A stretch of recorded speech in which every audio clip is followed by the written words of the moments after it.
Russian President Vladimir Putin is visiting his quote-unquote new close friend Kim Jong in a rare and crucial meeting in Pyongyang, a trip that took Putin 24 long years to take. The last visit was right at the dawn of the century, after a comparatively younger Putin had assumed power in the year 2000. Now, this visit is in the middle of a war, an impending global conflict, and amid an overwhelming list of Western sanctions. North Korea is one of the only nations that had openly backed Russian invasion of Ukraine.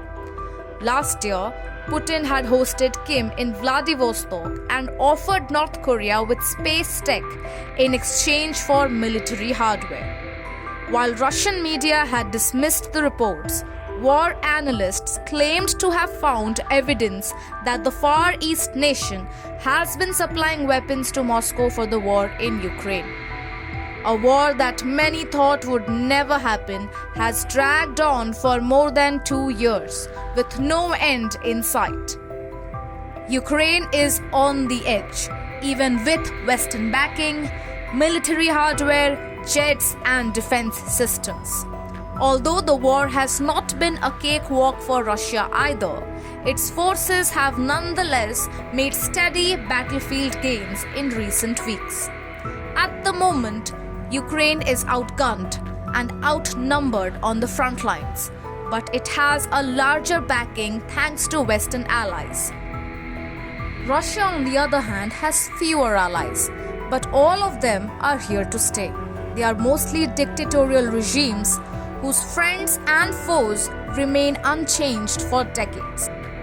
While Ukraine's backers are liberal democracies, where governments change with almost every elections.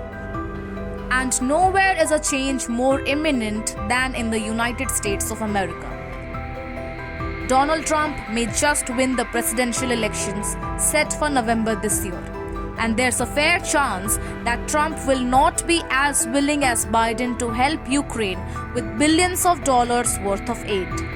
So while Russia is strengthening ties, cracking deals with like-minded leaders, NATO is rushing to Trump-proof the aid to Ukraine, which will eventually bear public scrutiny in all the member nations of the bloc. A Times Online report. Subscribe to our YouTube channel.